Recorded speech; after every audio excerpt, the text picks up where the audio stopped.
Hello students, welcome to my YouTube channel Tomar classes for PCM. मैं नरेंद्र तोमर फिर आपके सामने एक नए टॉपिक के साथ। टॉपिक मोस्ट इम्पोर्टेंट है और आपके इस चैप्टर में जिसका आपको बहुत दिनों से इंतजार था, मतलब ज़्यादा से ज़्यादा स्टूडेंट्स इसी टॉपिक के लिए इंतजार करते हैं। और ये टॉपिक मैं आपके सामने एक सिंपल मेथड के साथ में लेकर आया हूं। एक बार अपने दिमाग को चारों दिशाओं से छोड़कर सिर्फ और सिर्फ मेरी तरफ आकर्षित कर दीजिएगा और देखिएगा इस आकर्षण से मैं आपको क्या देना चाहता हूं। इतनी अच्छी खुशियां मिलने वाली हैं कि इस टॉपिक के साथ आपको लगाव हो जाएगा। हमारी वीडियो से, हमारे लगाव से जुड़ जाओगे आप और हमारी वीडियो आपको और भी ज्यादा अट्रैक्टिव करेंगी, जिससे आप मन से पढ़ना शुरू कर दोगे। तो एक बार इस वीडियो में मैं आपको पूरी तरह से एक मोस्ट इंपोर्टेंट टॉपिक के बारे में पढ़ाऊंगा। टॉपिक का नाम है अच्छी स्थिति में वैद्युत क्षेत्र की तीव्रता। मतलब कोई वैद्युत द्विध्रुव है और उसकी अच्छी स्थिति में हमें वैद्युत क्षेत्र की तीव्रता ज्ञात करनी है। अच्छी स्थिति का मतलब होता है अनुदैर्ध्य स्थिति। तो अनुदैर्ध्य स्थिति में हम वैद्युत द्विध्रुव की अनुदैर्ध्य स्थिति में किसी बिंदु पर वैद्युत क्षेत्र की तीव्रता ज्ञात करेंगे। तो कैसे ज्ञात करते हैं, शुरुआत करते हैं अपनी इसी वीडियो में। तो देखिएगा, वीडियो में हम एक नए टॉपिक के साथ में चलते हैं। टॉपिक का नाम है वैद्युत द्विध्रुव की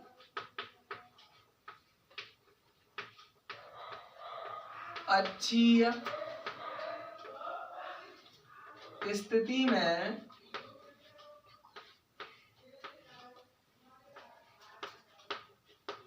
अनुदैर्ध्य स्थिति में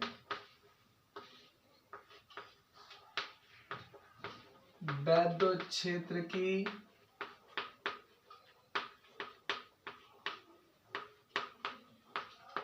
तीव्रता।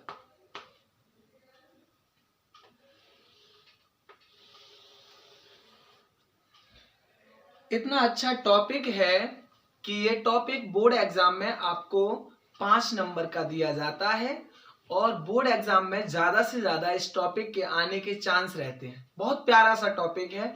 आपको अपना पूरा कंसंट्रेशन इस टॉपिक पर गढ़ाए रखना है ताकि ये टॉपिक आपके लिए बहुत ज्यादा सरल बन जाए। इस टॉपिक में एक वैद्युत द्विध्रुव होता है। वैद्युत द्विध्रुव आप जानते हैं, इससे पहली वाली वीडियो में आपने पढ़ा है। वैद्युत द्विध्रुव का मतलब होता है जब बराबर परिमाण के दो आवेश, परंतु जिनके चिन्ह अलग अलग होते हैं, मतलब जो विपरीत प्रकार के होते हैं, जब वो एक दूसरे से अल्पतम दूरी पर रखे होते हैं तो उसी को हम वैद्युत द्विध्रुव कहते हैं। अब उस वैद्युत द्विध्रुव के अक्ष में कोई बिंदु P है। अक्षीय स्थिति का मतलब या अनुदैर्ध्य स्थिति का मतलब यही होता है कि जो वैद्युत द्विध्रुव हम ले रहे हैं उसके अक्षीय स्थिति में, मतलब बिल्कुल उसके अक्ष में r दूरी पर या जितनी भी दूरी आप मान रहे हैं उस दूरी पर कोई बिंदु P है जिस पर आपको वैद्युत क्षेत्र की तीव्रता ज्ञात करनी है। तो बड़े सरल तरीका से हम आपको समझाएंगे। सबसे पहले जिस वैद्युत द्विध्रुव को आप ले रहे हैं उसे किसी न किसी माध्यम में आपने रखा होगा। तो पहले उस माध्यम के बारे में डिस्कशन करते हैं। एक्चुअल में वो कौन सा माध्यम हो सकता है जहां पर हम उसे रख रहे हैं। तो अगर किसी भी माध्यम में आप उसे रख सकते हैं, लेकिन जब माध्यम में रखेंगे तो डेरिवेशन में एक शब्द आता है के जब आएगा आपको मालूम पड़ जाएगा जो निर्वात और वायु के लिए हमेशा 1 वैल्यू होती है। और इस वीडियो को शुरू करने से पहले मैं आपको बता दूं, जब इसमें कोई माइनस चिन्ह आएगा तो मतलब माइनस आवेश के लिए जब हमें वैद्युत क्षेत्र की तीव्रता निकालनी होती है तो उसकी दिशा हमेशा उस माइनस आवेश की तरफ होती है। परंतु यदि हम प्लस आवेश के कारण वैद्युत क्षेत्र की तीव्रता ज्ञात करेंगे तो प्लस आवेश के कारण जो वैद्युत क्षेत्र की तीव्रता होती है वो उस आवेश से बाहर की तरफ होती है। आराम से आप समझ चुके होंगे। अगर माइनस आवेश के कारण हम वैद्युत क्षेत्र की तीव्रता किसी बिंदु पर निकालते हैं तो उस वैद्युत क्षेत्र की तीव्रता की जो दिशा होती है वो उस माइनस आवेश की तरफ होती है। परंतु यदि किसी प्लस आवेश के कारण वैद्युत क्षेत्र की तीव्रता निकालेंगे तो उस प्लस आवेश के कारण वैद्युत क्षेत्र की तीव्रता उस आवेश से बाहर की तरफ होगी, बाहर की तरफ जाती हुई। तो मैं आई होप आपको पूरी तरह से समझ में आ चुका होगा। तो वीडियो शुरू करते हैं। सबसे पहले जिस वैद्युत द्विध्रुव के लिए आप स्टडी कर रहे हैं, अच्छी स्थिति पर वैद्युत क्षेत्र की तीव्रता निकाल रहे हैं, उस वैद्युत द्विध्रुव को रखने के लिए जिस माध्यम में आप उसे रख रहे हैं उस माध्यम के बारे में वर्णन करेंगे। मतलब कहां रखा है, कौन सा वैद्युत द्विध्रुव माना है, वो चीज हम पहले लिखते हैं। तो सबसे पहले हमने माना कि कोई वैद्युत द्विध्रुव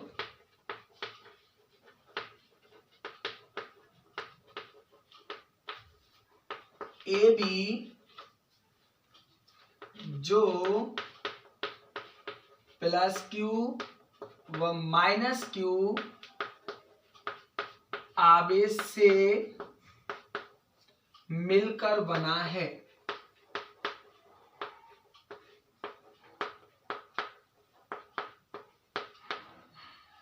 तथा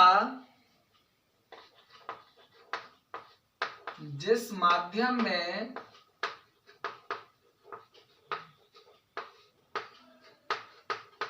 इसे रखा है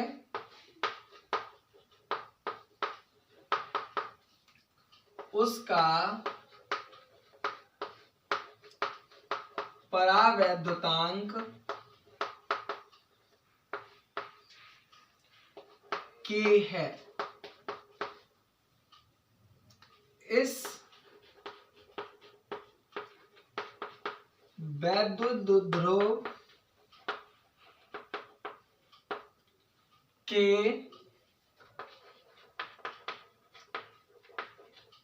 मध्य बिंदु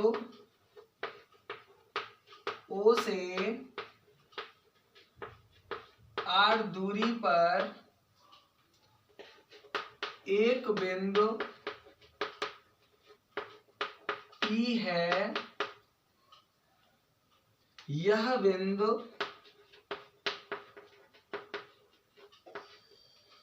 वैद्युत द्विध्रुव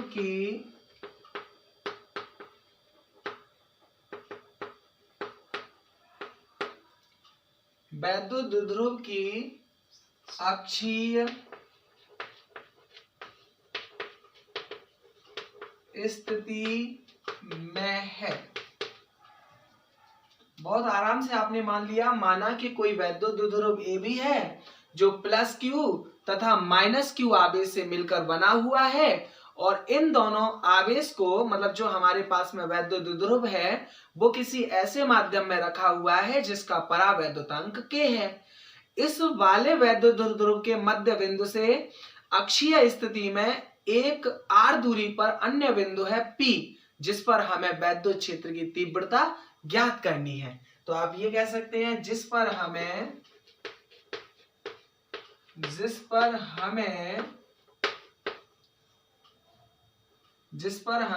वैद्युत क्षेत्र की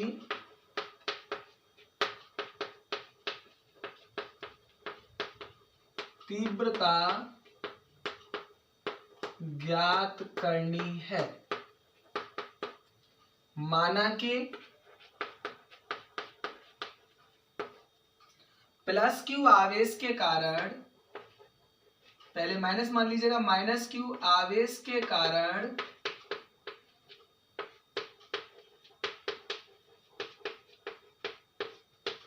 वैद्युत क्षेत्र की तीव्रता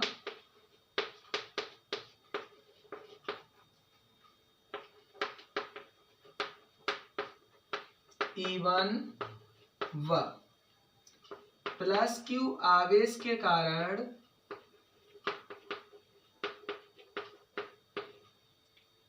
वैद्युत क्षेत्र की तीव्रता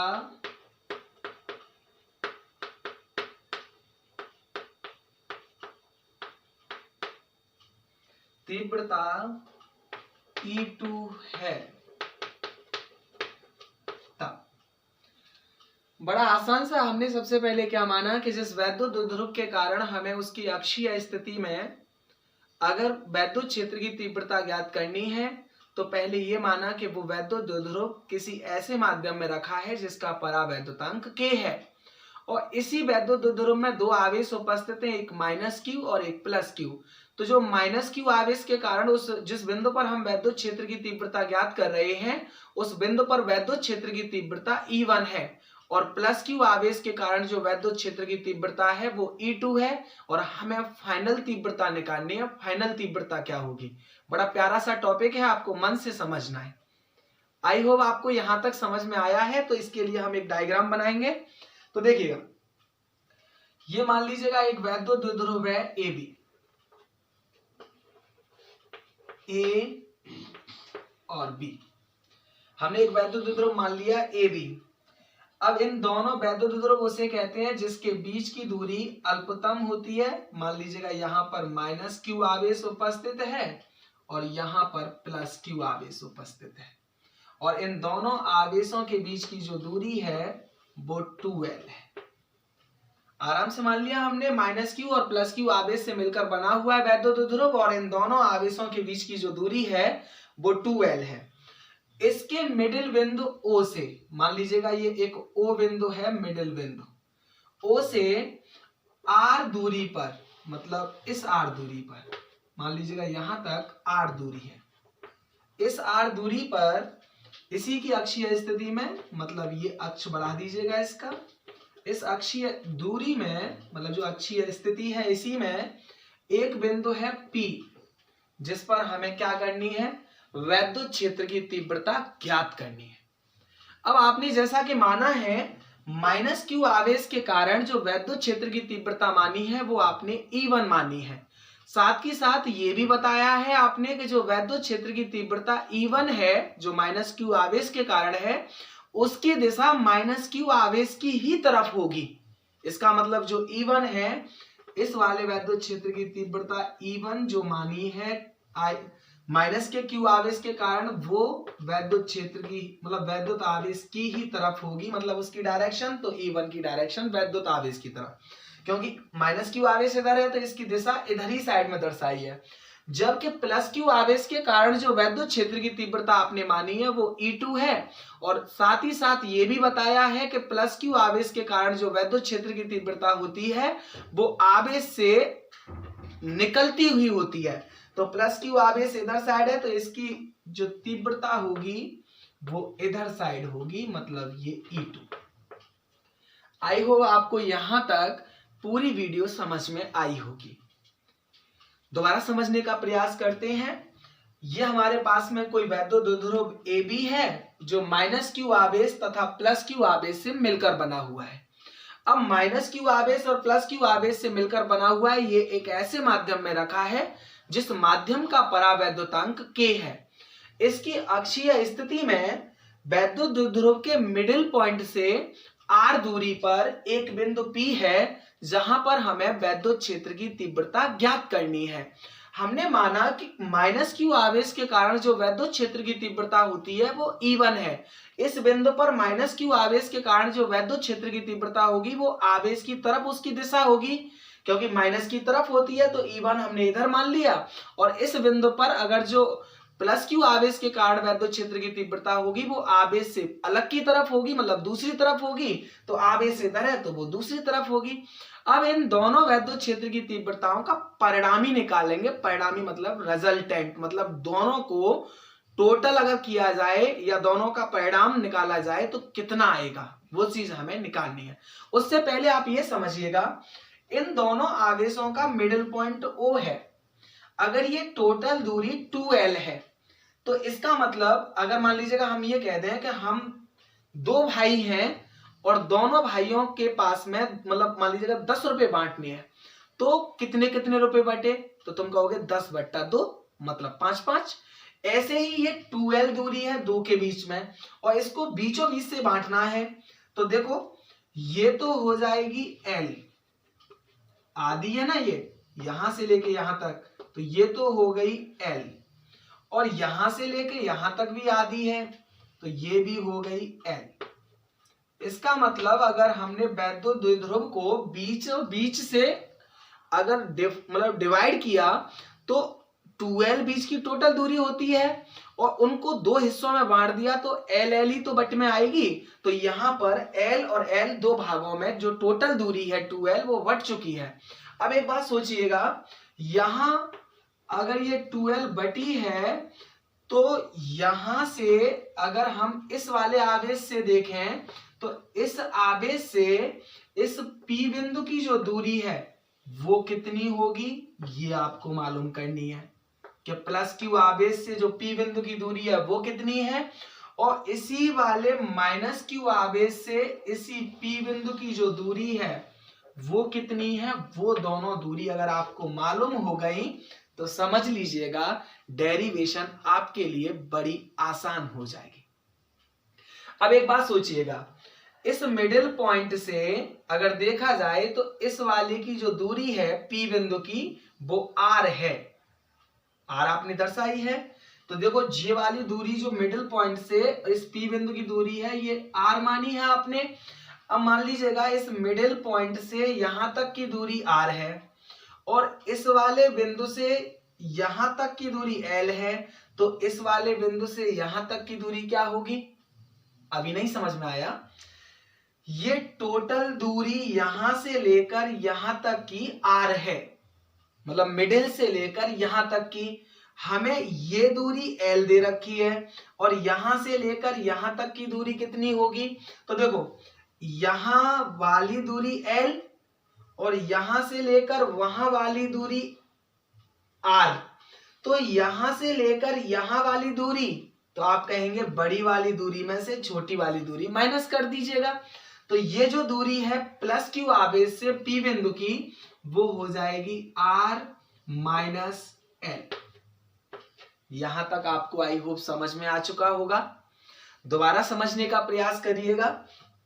ये मिडिल पॉइंट है, मिडिल पॉइंट से पी बिंदु की जो दूरी है वो आर है और यहां से लेकर बी बिंदु तक की दूरी जो है वो एल है, मतलब ये वाली एल।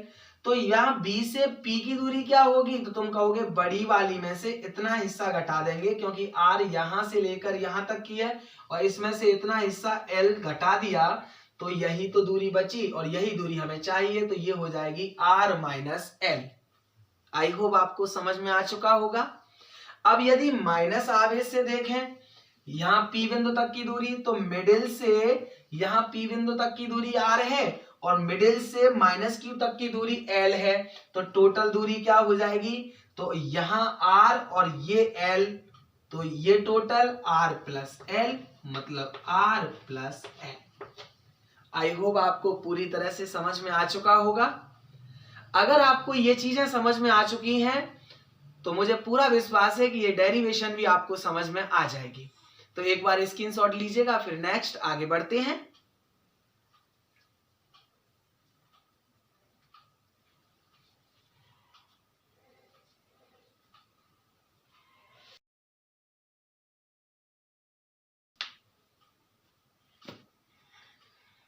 देखिएगा, सबसे पहले हमने वैद्युत द्विध्रुव किसी ऐसे माध्यम में लिया जिसका परावैद्युतांक k है।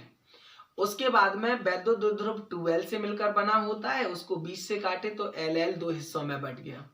उसके केंद्र से उसकी अक्षीय स्थिति में एक पी बिंदु है जिस पर हमें वैद्युत क्षेत्र की तीव्रता ज्ञात करनी है। तो हमने दोनों आवेशों से उस बिंदु की दूरी निकाल ली। अब हम एक एक करके उन दोनों आवेशों की जो दूरी निकली है उसी के आधार पर प्लस क्यू आवेश के कारण वैद्युत क्षेत्र की तीव्रता निकालेंगे, फिर माइनस क्यू आवेश के कारण वैद्युत क्षेत्र की तीव्रता निकालेंगे। तो पहले निकालते हैं माइनस क्यू आवेश के कारण। तो माइनस क्यू आवेश के कारण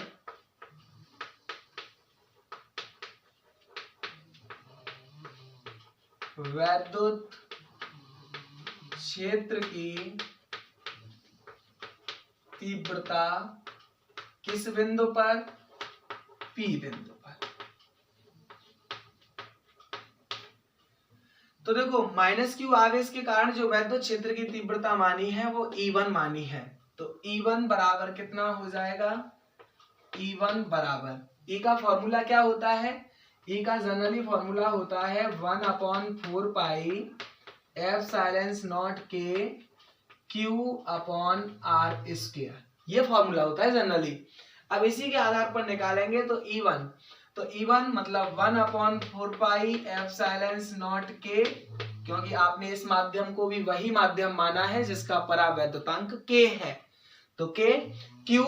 अब q की वैल्यू ढूंढे हैं तो माइनस का q है, लेकिन माइनस चिन्ह क्षेत्र की तीव्रता में लेते नहीं है तो q ही रहेगा, अपॉन r मतलब बीच की दूरी, तो माइनस q से P बिंदु की दूरी कितनी है, तो आप कहोगे r प्लस एल, तो इसका मतलब बीच की दूरी हो जाएगी r प्लस एल। तो यहां पर लगाएंगे r की जगह पर r प्लस एल और स्क्वायर तो स्क्वायर, समीकरण नंबर बन गया 1। आगे देखिएगा, अगर प्लस क्यू आवेश के कारण निकालेंगे तो प्लस क्यू आवेश के कारण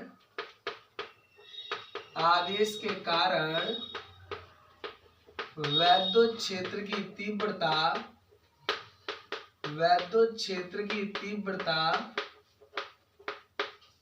P बिंदु पर प्लस क्यू आवेश के कारण आपने वैद्युत क्षेत्र की तीव्रता क्या मानी है, E2, तो इसका मतलब वैद्युत क्षेत्र की तीव्रता हो जाएगी E2 बराबर 1/4 पाई एप्सिलॉन नॉट के कांस्टेंट Q, तो ये भी चिन्ह हमें लेना ही नहीं है, तो Q अपॉन बीच की दूरी कितनी है, प्लस Q से P बिंदु की r माइनस एल, तो यहां हो जाएगी r माइनस एल का स्क्वायर, समीकरण नंबर 2। अब देखिएगा, परिणामी तीव्रता निकालनी है हमें, दोनों तीव्रताएं मिल गई, प्लस क्यू आवेश के कारण और माइनस क्यू आवेश के कारण, लेकिन हमें कौन सी निकालनी है, परिणामी तीव्रता। परिणामी तीव्रता का मतलब ये है, देखो अगर हम E2 को देखें तो वो इधर साइड काम कर रहा है, E1 को देखें तो वो इधर साइड काम कर रहा है, मतलब एक इधर खींच रहा है और एक इधर खींच रहा है, तो खींचेगा किधर, तो आपके मन में ख्याल आएगा और आप जवाब दोगे कि जिधर का ताकत ज्यादा होगी उधर।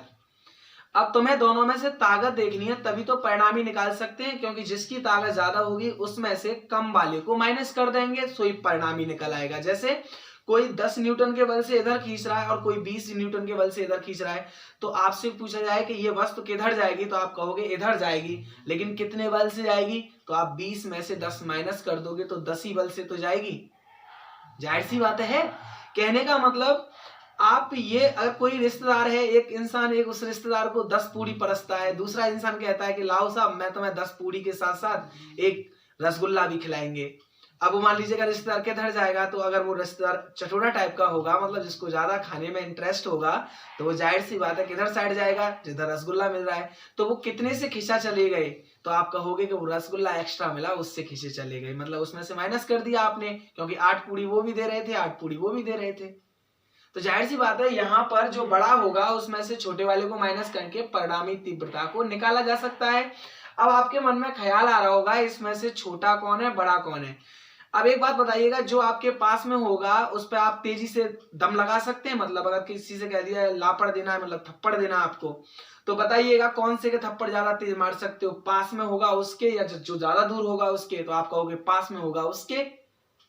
अब एक बात सोचिएगा, पास में प्लस क्यू आवेश पास में, तो इसका मतलब इसकी वैद्युत क्षेत्र की तीव्रता ज्यादा होगी, E2 बड़ा होगा, तो आप यहां पर कह सकते हैं यहां जो E2 है, यहां E2 जो है वो बड़ा है E1 से, इसीलिए परिणामी तीव्रता क्या हो जाएगी, परिणामी तीव्रता हो जाएगी, परिणामी तीव्रता E बराबर E2 माइनस E1।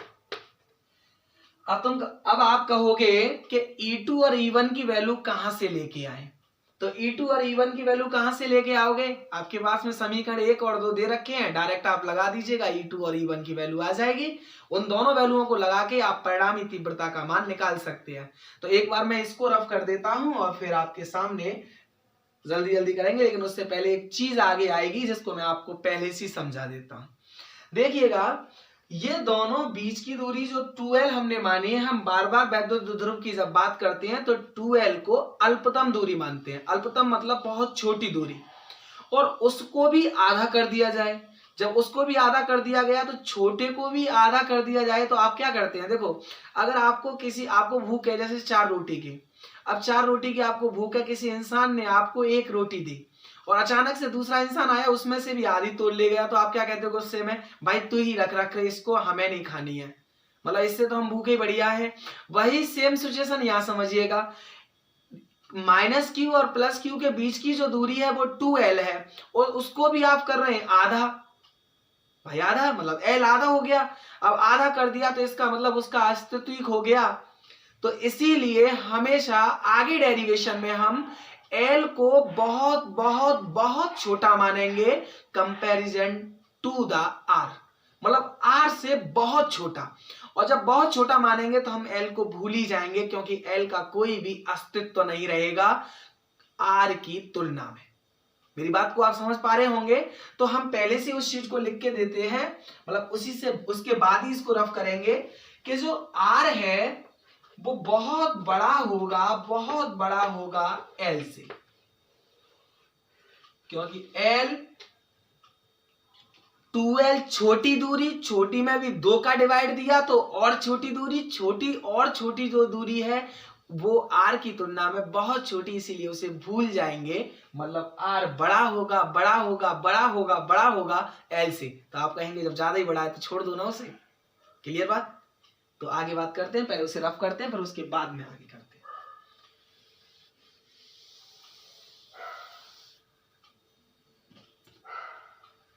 देखिएगा, इसे समीकरण नंबर दे दीजिएगा तीसरा।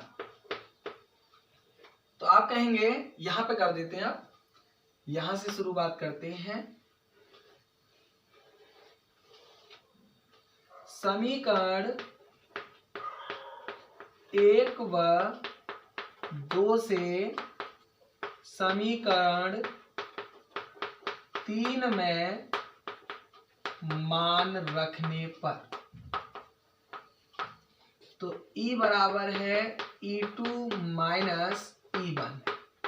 तो E बराबर E2 की वैल्यू कितनी है, तो आप कहोगे 1/4 पाई एप्सिलॉन नॉट K और Q upon R minus L का स्क्वायर, फिर माइनस E1 की वैल्यू कितनी है, तो E1 की वैल्यू लगाइएगा। तो आप कहोगे 1/4 pi epsilon naught K Q upon R plus L का स्क्वायर। ये दोनों वैल्यू लगा दी आपने, E1 की वैल्यू यहां से और E2 की वैल्यू यहां से। अब दोनों वैल्यू लगाने के बाद में आप देख पा रहे हैं कि ये चीज यहां पर भी है और यहां पर भी है, Q यहां पर भी है और Q यहां पर भी है, तो दोनों को कॉमन ले लीजिएगा। तो E बराबर हो जाएगा 1/4 पाई एप्सिलॉन नॉट K और Q ले लिया आपने कॉमन, तो यहाँ कुछ नहीं बचा तो 1 बचा, और यहाँ R माइनस L का स्क्वायर माइनस यहाँ Q और 1/4 pi epsilon naught K common आ गया, कुछ नहीं बचा तो 1 बचा, और R प्लस L का स्क्वायर। ये दोनों ले लिया हमने। अब देखिएगा, अब आप जानते हैं E बराबर ये हो जाएगा Q की 1 में मल्टीप्लाई करी, ऐसी रहने दीजिएगा 1/4 पाई एप्सिलॉन नॉट K और Q, और ये एलसीएम लेना है। जब एलसीएम हम लेते हैं, जैसे कहीं पर लिखा है 1/2 प्लस 1/3, तो हम नीचे वाली दोनों संख्याओं को एलसीएम में ले लेते हैं 2 गुणा 3। ऐसी ये संख्या अलग और ये संख्या अलग, तो हम दोनों को एक साथ ले लेते हैं R माइनस L का स्क्वायर और एक ब्रैकेट में R प्लस L का स्क्वायर। अब एक बात सोचिएगा, जब हम एलसीएम को सॉल्व करते हैं, मतलब एलसीएम लेके, तो इसका इसमें डिवाइड देते हैं टोटल में। जब इसका इसमें डिवाइड देंगे टोटल में, तो ये तो कैंसिल आउट हो जाएगा, एक जैसा है, केवल R प्लस L का होल स्क्वायर बचेगा, उसको ऊपर लिख दीजिएगा R प्लस L का होल स्क्वायर। अब देखिएगा माइनस चिन्ह, तो माइनस, इससे ये कैंसिल तो ये बचा, इसको ऊपर लिख दीजिएगा R माइनस L का होल स्क्वायर। आई होप यहां तक आपको समझ में आया होगा। एक बार मैं इसको रफ करूं उससे पहले आप इसका स्क्रीनशॉट ले लीजिएगा, फिर मैं लास्ट तक डेरिवेशन को इधर साइड में समाप्त कर दूंगा। तो एक बार मन से आप पढ़ते रहिएगा। सच्ची से कह रहे हैं, हम आपको मन से ही पढ़ाएंगे। मतलब नोट्स आप बनाना चाहो तो यहां से बना सकते हैं, और आप अपने स्कूल में, अपनी संगति में, अपने दोस्तों के साथ मेरी वीडियो का चर्चा कर सकते हैं। यही आपके द्वारा मुझको दी गई गुरु दक्षिणा होगी। तो एक बार पहले स्क्रीनशॉट लीजिएगा, उसके बाद में मैं यहां से शुरुआत करता हूं।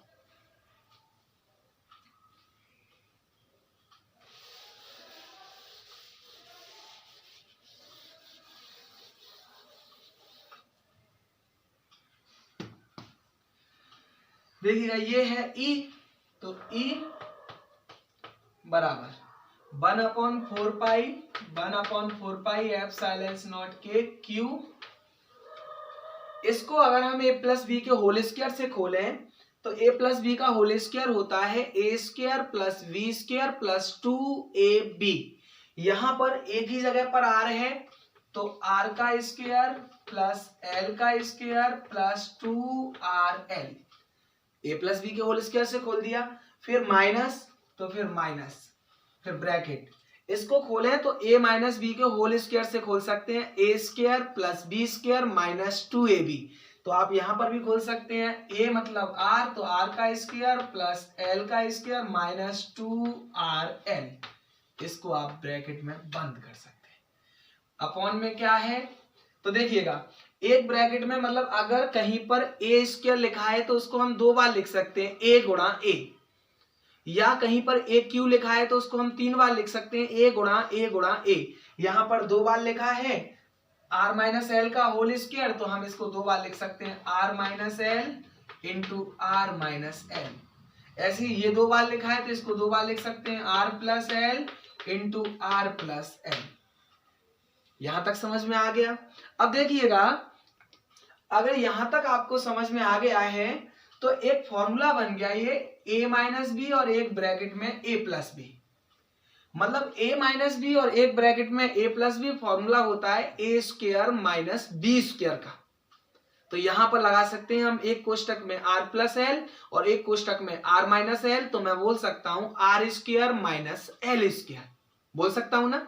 तो मैं इसको लिख सकता हूं E बराबर 1/4 एप्सिलॉन नॉट के क्यू, और इसको भी आगे सॉल्व करेंगे, r square plus L square plus 2rl, minus के अंदर मल्टीप्लाई करेंगे, minus r square minus L square. Minus की इसमें करी तो माइनस, माइनस की प्लस में करी तो माइनस, माइनस की माइनस में करी तो प्लस, प्लस 2rl। अब ये एक ब्रैकेट में a माइनस बी और एक ब्रैकेट में a प्लस बी, तो आप कहोगे a square minus B square. आगे एक कोष्टक में a माइनस बी और एक कोष्टक में a प्लस बी, तो आप इसको भी बोलोगे a square minus B square. अब एक बात सोचिएगा, माइनस का r स्क्वायर और ये प्लस का, ये कैंसिल आउट, माइनस का l स्क्वायर और ये प्लस का, ये कैंसिल आउट, 2rl और 2rl, तो आप बोलोगे 4rl।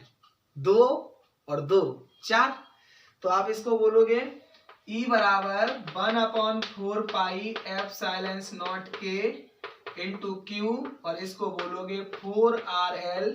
ये दोनों सेम ब्रैकेट है तो मैं एक ही में लिख देता हूं, r square minus L square का होल स्क्वायर। यहां तक आई होप आपको पूरी तरह से समझ में आया होगा।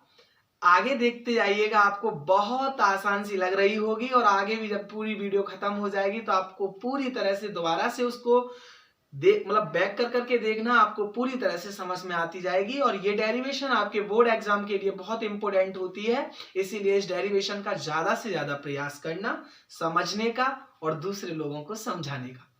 तो आगे बात समझते हैं। देखिएगा E बराबर 1/4 एप्सिलॉन नॉट के, इसको 4 को मैं 2 बार लिख सकता हूं, 2 गुणा 2, तो मैं इसको लिखूंगा 2 गुणा 2, क्यू को अंदर ही ले जाऊं, क्यू और r और l, और अपॉन में r square minus L square का होल स्क्वायर। यहां तक आपको पूरी तरह से समझ में आ रहा होगा। अब एक चीज और समझिएगा, हम पहले बोल चुके हैं आर स्क्वायर की जो वैल्यू है वो बड़ी है एल स्क्वायर से। तो क्या मैं इस वाले एल स्क्वायर को इस आर, जब आर स्क्वायर की वैल्यू बहुत बड़ी है एल स्क्वायर से और आर स्क्वायर में से फिर एल स्क्वायर को घटाओगे तो कोई फर्क तो पड़ेगा नहीं, तो इसका मतलब उसकी वैल्यू और छोटी, मतलब जैसे आर की वैल्यू छोटी है और उसका भी स्क्वायर कर दिया तो वो और ज्यादा छोटी हो गई, और उस छोटी को आर स्क्वायर में से घटाएंगे, एल स्क्वायर तो भाई देखो हमारे पास में छोटा है और एल स्क्वायर और कर दिया, मतलब जैसे एल स्क्वायर, एल हमारे पास में छोटा और उसको भी स्क्वायर कर दिया तो वो और ज्यादा छोटा, और उसको आर में से घटा रहे हैं, तो इसका मतलब आर पे तो कोई असर पड़ने वाला नहीं है, क्योंकि आर तो एल की कंपैरिजन में बहुत बड़ा है। और बहुत बड़े धनी इंसान में से अगर थोड़ा बहुत हल्का मलका पैसा खत्म भी हो जाए तो क्या फर्क पड़ेगा उन पर। तो आई होप आपको समझ में आ रहा होगा, इसीलिए मैं इस एल स्क्वायर को छोड़ दूंगा, तो ये हो जाएगा E बराबर 1/4 पाई एप्सिलॉन नॉट के, और ये हो जाएगा 2 × 2 Q R L अपॉन ये एल स्क्वायर रह गए तो ये हो जाएगी आर स्क्वायर की पावर स्क्वायर। यहां तक आपको पूरी तरह से समझ में आया होगा। एक बार मैं इधर साइड रफ करता हूं, आप ये मत सोचना कि बार बार रफ करने की जरूरत पड़ती है, डेरिवेशन थोड़ी लंबी है लेकिन आपको समझ में आ गई तो कितनी भी बड़ी डेरिवेशन क्यों ना सही, उससे कोई फर्क पड़ने वाला नहीं है। तो थोड़ा सा और इंतजार करते रहिएगा। इसको हमने रफ कर दिया, रफ करने के बाद में इधर डेरिवेशन को कंप्लीट करते हैं, तो ये हो जाएगा E बराबर 1/4 पाई एप्सिलॉन नॉट के, ये 2, तो ये 2 और ये 2 QRL अपॉन आर स्क्वायर की पावर स्क्वायर मतलब आर की पावर 4, क्योंकि पावर के ऊपर पावर होती है तो पावर की पावर में गुणा हो जाती है, मतलब 2 की पावर 2, ऊपर 2 लगे हुए हैं तो 2 की 2 में गुणा करी तो 4 हो जाएंगे। देखो एक आर से 4 में से 3 ही तो बचेंगी, मतलब एक आर कैंसिल आउट हो जाएगी, तो ये हो जाएगा E बराबर 1/4 पाई एप्सिलॉन नॉट के, और ये 2 तो 2 इंटू ये 2QL अपॉन RQ। अब देखिएगा E बराबर 1/4 पाई एप्सिलॉन नॉट के और 2 इंटू, देखो यहां पर आप बोल सकते हैं जो 2QL की वैल्यू होती है 2QL बराबर होता है P, तो यहां पर 2QL की जगह पे हम P लिख सकते हैं और अपॉन में RQ। यहां तक आपको समझ में आ गया होगा। यदि माध्यम निर्वात या वायु हो तो K का मान हमेशा 1 होता है। अगर K की जगह पे 1 लगाएंगे, हमने मान लिया कि ये निर्वात में रखा हुआ है, तो E बराबर हो जाएगा 1/4 पाई एप्सिलॉन नॉट और 2P अपॉन RQ। बड़ी आसान सी डेरिवेशन आपको समझ में आ गई होगी, मतलब ये 2P है अपॉन RQ। तो अक्षीय स्थिति में, मतलब P बिंदु पर वैद्युत ध्रुव की अक्षीय स्थिति में या फिर अनुदैर्ध्य स्थिति में वैद्युत क्षेत्र की तीव्रता यदि कोई पूछता है तो आपको आंसर देना पड़ेगा 1/4 pi epsilon not 2P upon RQ। P यहाँ पर वैद्युत ध्रुव आघूर्ण है और R यहाँ पर मतलब द्विध्रुव के मध्य बिंदु से उस बिंदु की दूरी है जहां पर हमें वैद्युत क्षेत्र की तीव्रता को ज्ञात करना है। तो आई होप आपको पूरी तरह से समझ में आई होगी। ये वीडियो यदि आपको समझ में आई है तो प्रमोशन के तौर पर या अपने प्यार के तौर पर इस वीडियो को लाइक करना, सब्सक्राइब करना और शेयर करना। मैं आपके लिए ऐसी वीडियो हमेशा लाता रहूंगा।